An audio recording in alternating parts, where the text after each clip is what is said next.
These days, Middle East topics have been discussed so much that many important news stories have been overlooked. For example, Indonesian President Prabowo Subianto did not attend the G7 summit, despite receiving a formal invitation from Canadian Prime Minister Carney. This contrasts sharply with Modi, who was invited at the last moment and eagerly attended. Of course, attending the G7 does not inherently imply anything negative, as the G7 is a well-known political organization influencing global affairs. However, Indonesia's diplomatic style clearly differs from India's, as it does not chase vanity.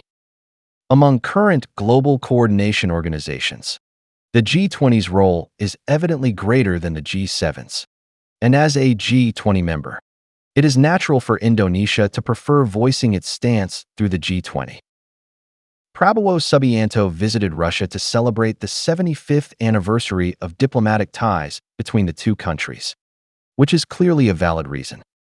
For a regional power like Indonesia aiming to become a globally influential nation, choosing strategic balance among Russia, China, and the West is the best approach.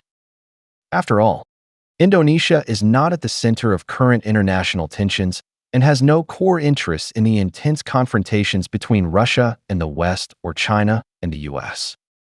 Overly aligning with any side would be more costly than beneficial. Many people argue that BRICS should remove India and replace the I with Indonesia, an opinion I strongly support. However, BRICS has no expulsion mechanism, so as long as India does not withdraw, other member states have no recourse.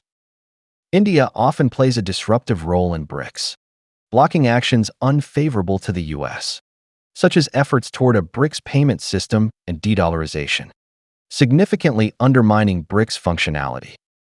This was unforeseen when BRICS was established, as the organization's original purpose was to counter the monopoly of Western developed nations in the global economic system and promote the interests of Global South countries. India itself is one of these Global South nations, even one of the poorest among them. No one expected India to willingly act as the US's watchdog, resisting actions within BRICS that are detrimental to the US. When BRICS was formed, China was wary of India due to serious conflicts of national interest. However, Russia's influence was significant at the time, persistently persuading China to adopt a cooperative model involving China, Russia, and India. China reluctantly compromised, even allowing India to join international organizations like the Shanghai Cooperation Organization and the Asian Infrastructure Investment Bank. In reality, India has played a destructive role in all these organizations. For instance, India has borrowed heavily from the Asian Infrastructure Investment Bank, with many loans defaulting, resulting in substantial bad debts. Additionally, a few days ago, the Shanghai Cooperation Organization issued a statement condemning Israel's violation of Iran's sovereignty, but India refused to condemn Israel, claiming it did not participate in the discussion. India, as a nation, is extremely short-sighted and selfish in international affairs. Once it joins an organization and gains significant influence, that organization becomes essentially ineffective.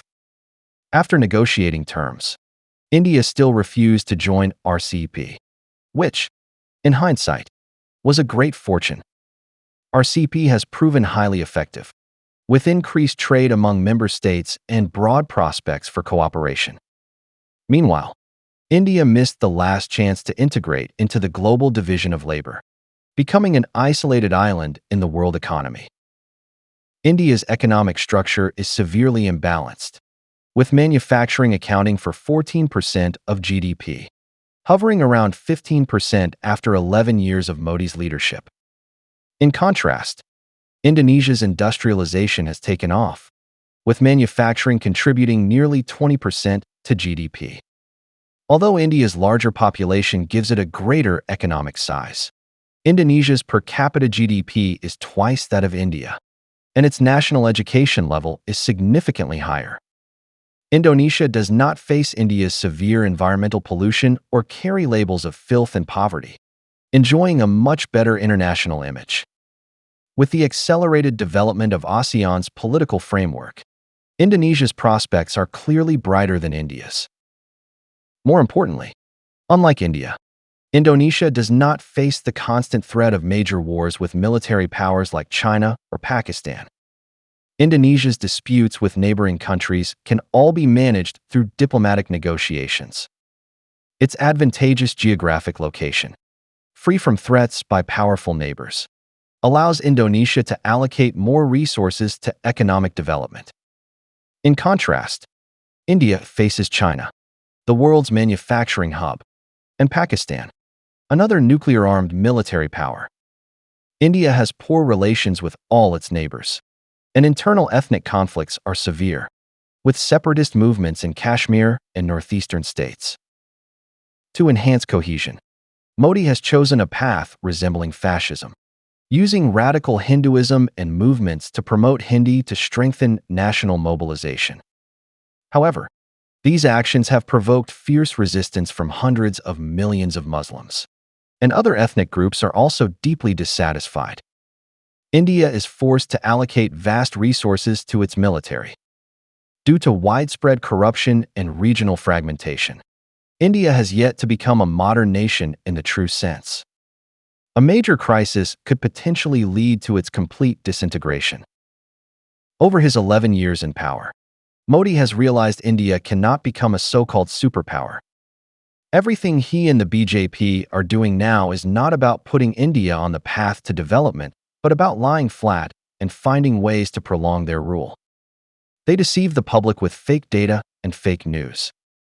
Such deception cannot last forever, and when the bubble of lies bursts, all of India will pay the price for Modi's failures. Meanwhile, netizens can grab some drinks and snacks and watch the spectacle unfold. Indonesian netizens need not rush to replace India.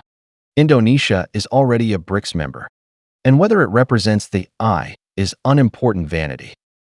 If your president were like Modi, constantly meeting world leaders and boasting in front of TV cameras, trust me, that would be an absolute disaster.